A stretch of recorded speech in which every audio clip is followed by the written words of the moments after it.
తెలంగాణలో ఎండలు మండిపోతున్నాయి. మండే ఎండలకు బయటికి రావాలంటేనే ప్రజలు జంకుతున్నారు. ఇప్పటికే ఆదిలాబాద్ జిల్లాలో 44 డిగ్రీల మేర ఉష్ణోగ్రతలు నమోదవుతున్నాయి. ఇటు హైదరాబాద్ లోనూ 40 డిగ్రీల మేర నమోదవడంతో నగరానికి ఆరెంజ్ అలర్ట్ జారీ చేసింది వాతావరణ శాఖ. రానున్న 2 రోజుల్లో 2 నుండి 3 డిగ్రీల వరకు ఉష్ణోగ్రతలు పెరిగే అవకాశం ఉండడంతో ప్రజలు జాగ్రత్తగా ఉండాలని సూచిస్తున్నారు. దీనిపై మరింత సమాచారాన్ని మా ప్రతినిధి రజిత అందిస్తారు.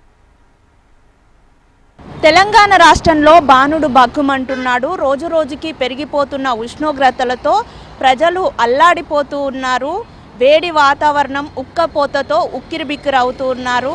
ఇప్పటికే తెలంగాణ రాష్ట్ర వ్యాప్తంగా పలు జిల్లాల్లో కూడా 40 డిగ్రీల పైబడే ఉష్ణోగ్రతలు నమోదవుతున్నాయి. ఇక అత్యధికంగా ఆదిలాబాద్ జిల్లాలో 44 డిగ్రీల వరకు కూడా ఉష్ణోగ్రతలు నమోదవుతుండడంతో ఆ జిల్లాకు రెడ్ అలర్ట్ని జారీ చేసింది వాతావరణ శాఖ. ఇక మిగిలిన అన్ని ఉత్తర తెలంగాణ జిల్లాలతో పాటు ఇటు హైదరాబాద్ నగరం, మహబూబ్ నగర్, మెదక్, నిజామాబాద్, దీంతో పాటు నల్గొండ జిల్లాలలో కూడా ఆరెంజ్ అలర్ట్ కొనసాగుతుంది. 40 డిగ్రీల పైబడే ఇక్కడ ఉష్ణోగ్రతలు నమోదవుతున్నాయి. ఇక హైదరాబాద్ నగరంలో ఈరోజు చూసుకున్నట్లయితే 39 నుండి 40 డిగ్రీల మధ్య అయితే ఉష్ణోగ్రతలు నమోదవుతున్నాయి. ఈ నేపథ్యంలోనే రోడ్డు మీదకి రావాలంటేనే కూడా ప్రజలు జంకుతున్నటువంటి సిచ్యువేషన్ అయితే ప్రస్తుతం మనకు కనిపిస్తుంది.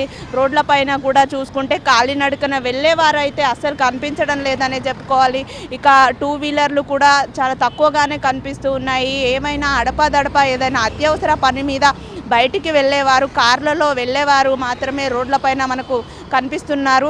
అయితే తెలంగాణ రాష్ట్ర వ్యాప్తంగా కూడా రానున్న 2 రోజుల్లో ఈ ఉష్ణోగ్రతలు మరింత పెరిగే అవకాశం ఉందని కూడా వాతావరణ శాఖ సూచించింది. రానున్న 2 రోజుల్లో కూడా దాదాపు 2 నుండి 3 డిగ్రీల వరకు కూడా ఉష్ణోగ్రతలు పెరిగే అవకాశం ఉందని కూడా సూచిస్తుంది. ఈరోజు అయితే పలు జిల్లాల్లో ఆరెంజ్ అలర్ట్ కొనసాగుతుంది. అంటే ఒక ఆదిలాబాద్ తప్ప మిగిలిన జిల్లాల్లో అయితే అంటే ఇటు ఉత్తర తెలంగాణ జిల్లాలు మనం ముందుగా చెప్పుకున్నట్లు ఈ హైదరాబాద్ నగరంతో పాటు కొన్ని జిల్లాల్లో అయితే ఆరెంజ్ అలర్ట్ ఉన్నప్పటికీ కూడా ఇప్పుడు రానున్న 2 రోజుల్లో కూడా తెలంగాణ రాష్ట్ర వ్యాప్తంగా అన్ని జిల్లాలకు కూడా ఆరెంజ్ అలర్ట్. అంటే తెలంగాణ రాష్ట్ర వ్యాప్తంగా అన్ని జిల్లాల్లోనూ 40 డిగ్రీల పైబడే ఉష్ణోగ్రత నమోదయ్యే అవకాశం ఉందని కూడా వాతావరణ శాఖ హెచ్చరికలు జారీ చేసింది. ఈ నేపథ్యంలో ప్రజలంతా కూడా జాగ్రత్తగా ఉండాలని కూడా సూచన చేస్తున్నారు. మరోవైపు ఈరోజు చూసుకున్నట్లయితే పలు జిల్లాల్లో అంటే 1-2 జిల్లాల్లో కూడా తేలికపాటి నుండి మోస్తరు వర్షం కురిసే అవకాశం ఉందని కూడా వాతావరణ శాఖ తెలిపింది. అంటే వడగాల్పులతో కూడినటువంటి వాతావరణం నమోదయ్యే అవకాశం ఉంది. దీంతో పాటు ఈదురుగాలులతో కూడినటువంటి తేలికపాటి నుండి మోస్తరు వర్షం ఈ జిల్లాల్లో నమోదు అవ్వనుంది అన్నట్లుగా కూడా వాతావరణ శాఖ అధికారులు అయితే సూచనలు చేస్తూ ఉన్నారు. మొత్తానికి చూసుకున్నట్లయితే ఉష్ణోగ్రతలు రోజు రోజుకి పెరుగుతుండడంతో కూడా ప్రజలంతా కూడా బయటికి రావాలంటేనే జంకుతూ ఉన్నారు. అత్యవసర పని మీద బయటికి వెళ్ళే వారంతా కూడా ఉదయం సాయంత్రం వేళల్లో వెళ్తే బాగుంటుందని కూడా వాతావరణ శాఖ అధికారులు సూచిస్తున్నారు. ఎందుకంటే ఉదయం 9 గంటల నుండే కూడా ఎండలు తీవ్రంగా ఉంటున్నాయి. ఇక సాయంత్రం 5 అయ్యే వరకు కూడా ఎండ తీవ్రత తగ్గడం లేదు.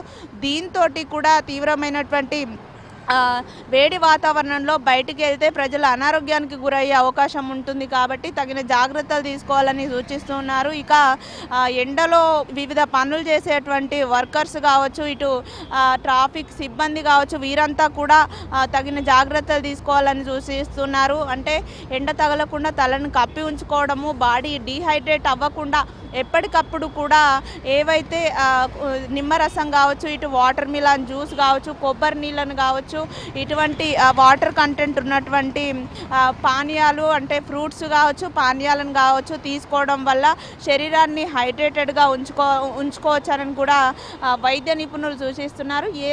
ఏదేమైనప్పటికీ కూడా రానున్న 2 రోజుల్లో ఈ ఉష్ణోగ్రతలు మరింత పెరిగేటువంటి అవకాశం ఉన్నటువంటి నేపథ్యంలో ఇటు చిన్నపిల్లలు, వృద్ధులు కూడా ఈ ఎండలకు బయటికి రాకపోవడమే మంచిదని కూడా వైద్య నిపుణులు సూచిస్తున్నారు. ఇక ఎండలు పెరుగుతున్నటువంటి నేపథ్యంలో ప్రజలంతా తగినన్ని జాగ్రత్తలు తీసుకోవాలి. ఎప్పటికప్పుడు కూడా బాడీని హైడ్రేటెడ్గా ఉంచుకోవడం కోసము జ్యూస్ల వంటి వాటిని తాగుతూ ఉండాలి అని కూడా వైద్య నిపుణులు, ఇటు వాతావరణ శాఖ నిపుణులు కూడా హెచ్చరిస్తున్నారు.